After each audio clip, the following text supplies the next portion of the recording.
Notimundo a la carta. Una opción para mantenerse informado. Con Gisela Bayona. Bueno, como ya lo mencionamos, el presidente Daniel Noboa presentó a la Asamblea Nacional un proyecto de ley orgánica que contiene una serie de medidas de alivio financiero. ¿Son suficientes estas medidas para respaldar la economía de las familias que han sido duramente golpeadas por los apagones? La entrevista a la carta, en diálogo directo con los protagonistas de los hechos. Nos acompaña a esta hora Larry Yumibanda, analista económico, economista. Qué gusto, gracias por acompañarnos. Gracias a usted, buenas tardes y también buenas tardes a la audiencia. A ver, de acuerdo con el comunicado oficial, el objetivo de este proyecto de ley es respaldar a las familias ecuatorianas, garantizar la estabilidad laboral y apoyar a los jóvenes y emprendedores con medidas de alivio a la carga económica. Las empresas privadas que mantengan sus trabajadores y no disminuyan sus plazas de empleo en octubre, noviembre y diciembre de 2024 recibirán incentivos fiscales. Asimismo, el Servicio de Rentas Internas podrá extinguir deudas tributarias que no superen los $460, que es decir, un salario básico unificado. Los gobiernos autónomos descentralizados tendrán la potestad de hacerlo de forma voluntaria. ¿Cuán rápido, según usted, economista, se podrían sentir estos alivios en la ciudadanía, sobre todo considerando los tiempos de aprobación y de ejecución de un proyecto de ley? Bueno, este proyecto de ley es de carácter urgente económico.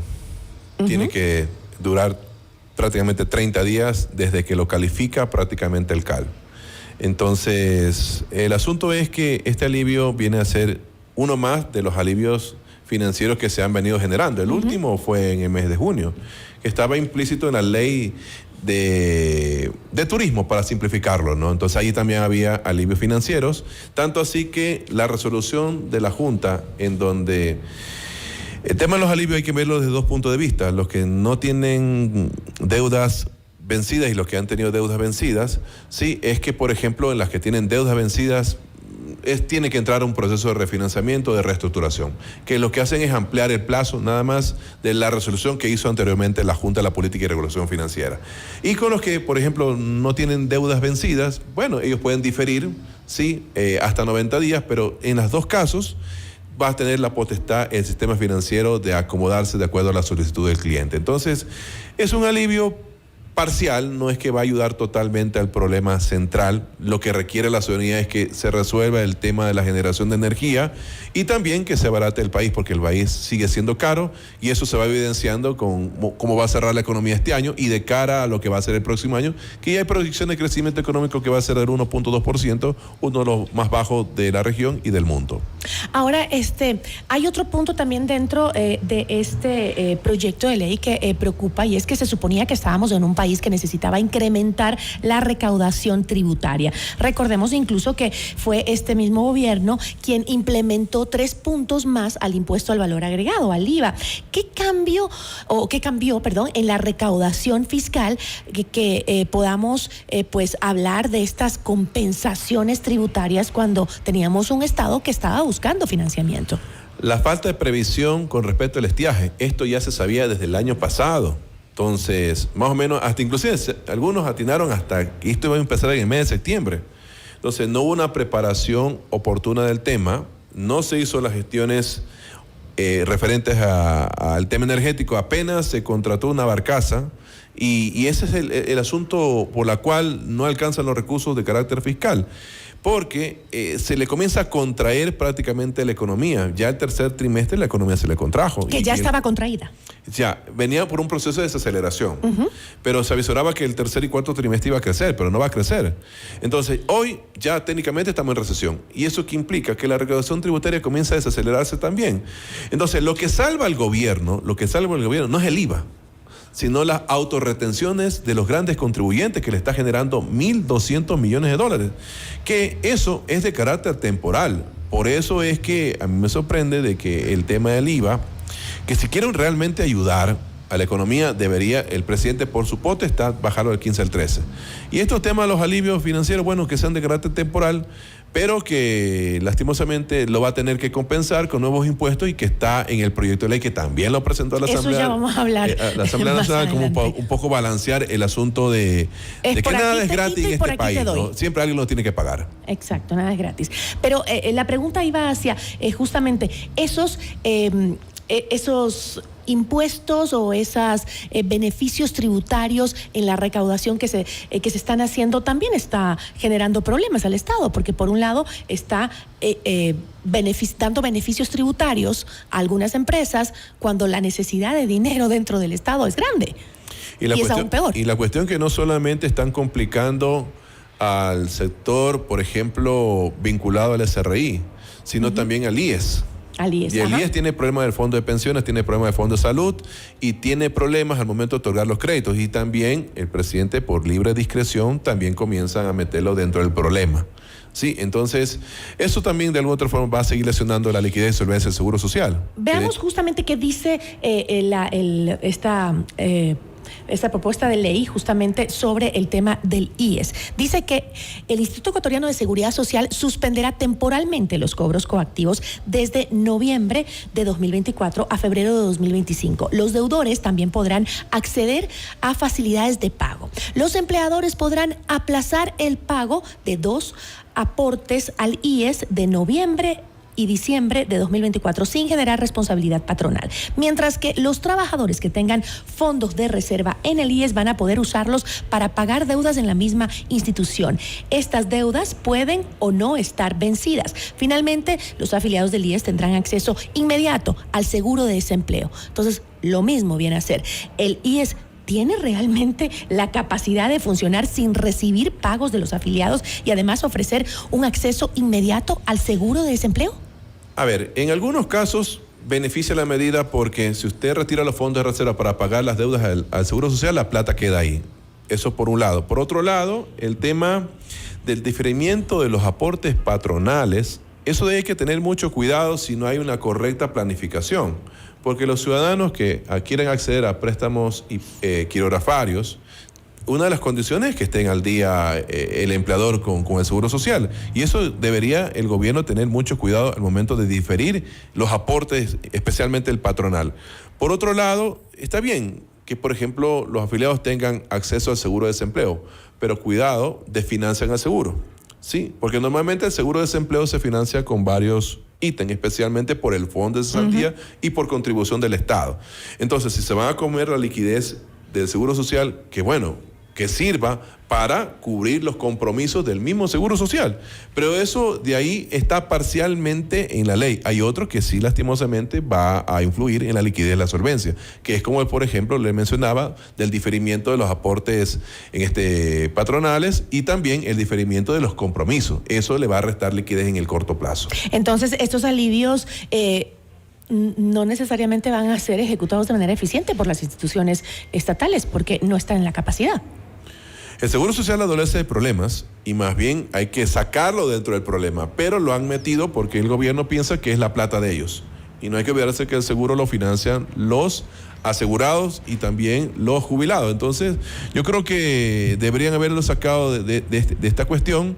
El SRI, por ejemplo, les va de alguna otra forma a dar algunos incentivos, por ejemplo, al sector empresarial para que mantengan a los trabajadores, pero hay que también indicar que los incentivos tributarios vienen a ser incentivos sobre incentivos. Y adicionalmente a eso, también el asunto de no pagar los compromisos tributarios. Eso también, porque van a perdonar hasta un salario básico. Pero ojo, hace poco hicieron una remisión tributaria. Entonces, yo creo que hay que parar un poco esto. Yo no sé si el próximo gobierno va a seguir en esta tónica, porque lo que va a hacer es, en vez de generar finanzas públicas saludables, van a generar una desorganización fiscal. Y justamente el Ministerio de Finanzas dijo que este nuevo proyecto de ley pues tendrá cambios tributarios que permitirán aumentar la recaudación en 83.4 millones de dólares. ¿Cómo una ley de beneficios tributarios permitirá incrementar la recaudación? Eso no va en concordancia de cómo va el crecimiento de la economía. Sí, no va en concordancia. Así dijeron con el tema del IVA, que iban a generar recaudaciones del IVA de 1.300 millones de dólares apenas van por 300 millones. Entonces, lo que le ha salvado al gobierno, insisto, son las autorretenciones, que eso sí va por los 1.200 millones, pero ojo, eso le está quitando liquidez del próximo año, porque esto es de carácter temporal.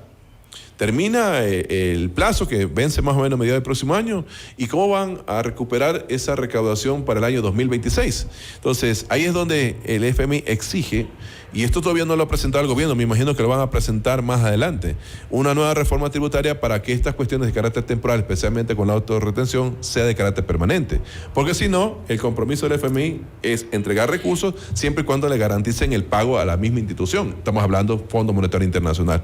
Entonces, eso de ahí todavía no lo han tocado, pero posiblemente lo vayan a tocar a inicio del próximo año. Además, sumemos que aproximadamente hay 90 millones de dólares que le costará al país estos bonos para los jóvenes que planteó el gobierno también hace pocos días. ¿Cómo está financiando el gobierno estos proyectos? Lo va a tener que financiar con deuda. Sí. Hasta el momento han conseguido 6.000 millones de dólares de un financiamiento de 11.000 millones.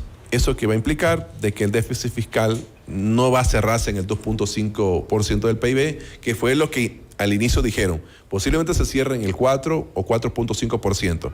Por un lado, el tema de la deuda, no van a conseguir financiamiento para la Proforma 2025, apenas conseguirán con algún desembolso esos recursos para financiar el programa del gobierno. Pero eso yo lo veo desde el punto de vista de carácter electoral. Estamos a vísperas de una campaña y eso, de otra forma, hace de que, insisto, los recursos públicos deben ser utilizados de manera eficiente y no manejarlos desde el punto de vista populista. Pan para ahora, hambre para mañana. Sí, y la cuestión es que el hambre para mañana alguien lo tiene que pagar y normalmente viene cargado de impuestos. Ahora, el segundo proyecto de ley que presentó el primer mandatario se centra en el combate al lavado de activos. Sin embargo, en esta normativa se crea un impuesto a los vehículos motorizados destinados al transporte terrestre. A ver, es como un poco confuso este planteamiento de estos proyectos. Contradictorios. Las personas cuando compran su vehículo pagan impuestos, pagan aranceles, pagan IVA, pagan un sinnúmero de tasas, etcétera. Entonces, lo que está generando el gobierno, y es una cuestión que a mí me parece inaudito, esta cuestión de controlar a un sector que dice el gobierno, que es uno de los sectores donde lavan dinero, que es la compra y venta de vehículos, especialmente los usados, es un tema de carácter administrativo, de carácter de supervisión, de relacionarlo con la fuerza pública, con la Agencia Nacional de Tránsito. Y parece que eso lo quieren evitar y quieren irlo por el tema de aumento de impuestos.